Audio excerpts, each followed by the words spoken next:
కేసీఆర్ ఇన్ని రోజులు కళ్ళు మూసుకొని ఫామ్ హౌస్ లో నిద్రపోయాడా? మరి టెలిఫోన్ ట్యాపింగ్ కేసీఆర్ జరిగిందా? తెలిసి జరిగిందా, తెలియకుండా జరిగిందా? కాళేశ్వరం ప్రాజెక్ట్ డిజైన్ చేసింది ఎవరు మరి? ఆయనే చెప్పిండు కదా, మొత్తం నా చెమట అంతా రక్తం దారపోసి ప్రాజెక్ట్ డిజైన్ చేసింది. ఇంజనీర్లు ఎవరు డిజైన్ చేయలేదు ప్రాజెక్ట్ ని. ఈయన ఇంజనీరింగ్ చదువుకోలేదు, ఈయన ఇంజనీరు, ఈయన అటెండరు, ఈయన సీఈఓ, అన్ని పనులు ఈయన చేసిన అని చెప్పినారు. సో అంటే ఇవాళ కాళేశ్వరం విషయంలో కేసీఆర్ రాత్రి కేసీఆర్ మంచోడైపోతాడు, అన్న మంచోడైపోతాడు, కేవలం బావ ఒక్కడే దోష అయిపోతాడు, ఇంకొక అన్న సంతోష్ అన్న ఒక్కటి దోష అయిపోతాడు, మిగతా ఫ్యామిలీ మెంబర్లు అందరూ మంచోళ్ళు అయిపోతారు అనేది ఇది ఏ రకంగా చూసినా కూడా ఇది ఇవాళ కేసీఆర్ అనే వ్యక్తి కనుసైకిల్ లేకుండా ఇంతమంది ఎట్లా ఎమ్మెల్యేలు ఎట్లా ఎమ్మెల్సీ లేరు, ఇన్ని మెగా కృష్ణారెడ్డి ఇన్ని ప్రాజెక్ట్ ఎట్లా కట్టారు, వీళ్ళందరికీ ఫామ్ హౌస్ లెక్క నుంచి వచ్చినాయి, వీళ్ళందరికీ విదేశాల్లో బిల్డింగ్లు ఎట్లా వచ్చినాయి, పార్టీకి స్పెషల్ ఫ్లైట్ సొంత ఫ్లైట్ ఎట్లా వచ్చింది, కొన్ని వేల కోట్ల రూపాయల ఎలక్ట్రికల్ బాండ్లు ఇవన్నీ కేసీఆర్ తెలియకుండా జరిగినాయా? సో అంటే కేసీఆర్ తెలియకుండానే పవర్ కార్పొరేషన్ ఏర్పాటై కార్పొరేషన్ పేరు నిధులు అప్పులు తెచ్చారా?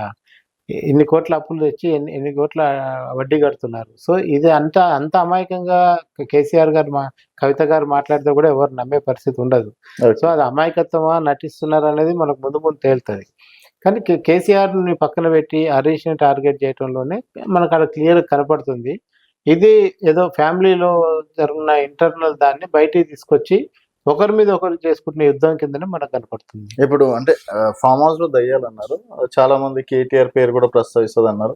ఇక్కడ కేటీఆర్ ని జాగ్రత్తగా ఉండమంటుంది, తర్వాత కేసీఆర్ గారిని కూడా జాగ్రత్త ఉండమంటుంది. సో హరీష్ రావు వల్ల బీఆర్ఎస్ కి ఏమన్నా నష్టం వాటిల్లే ప్రమాదం ఉందా? అది ఇప్పుడు మీరు ఒకసారి చూడండి, ఆమె ప్రెస్ మీట్ పెట్టి తర్వాత ఒక నెక్స్ట్ గంట లోపలనే టీఆర్ఎస్ లో ఉన్న మహిళలందరూ వచ్చి తెలంగాణ భవన్ లో ప్రెస్ మీట్ పెడతారు, ముఖ్యమైన మహిళలందరూ. వాళ్ళు ఎన్నందుకు ఆ భవన్ లో కూడా ఏంటంటే సరిగ్గా రానిచ్చారో రానియలేదు. అప్రిషియేట్ కూడా చేశారు. కవిత గారిని తిట్టడానికి టీఆర్ఎస్ లో ఉన్న మాజీ ఎమ్మెల్యేలు, మాజీ ఎమ్మెల్సీలు, మాజీ మంత్రులు అందరూ కలిసి ఒక డయాస్ మీద కూర్చొని అధికార ప్రతినిధులు అందరు కూర్చొని మాట్లాడుతున్నారు.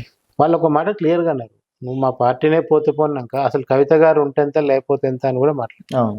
అసలు ఈ కామెంట్ కవిత గారిని చేస్తుంటే కేసీఆర్ ఎట్లా ఒప్పుకుంటున్నాడు, ఎట్లా మాట్లాడిస్తున్నాడు, కవిత విజయశాంతి కాదు కదా.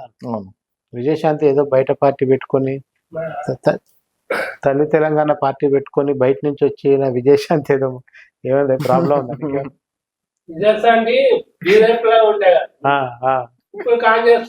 అవును అవునా, చెప్పు, మీరు కూర్చొని అడుగు చెప్తా.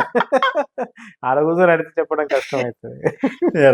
మొత్తం అయిపోయినాక నీ డౌట్ అన్ని రాసి పెట్టుకోవచ్చు. సరేనా? కంటిన్యూ.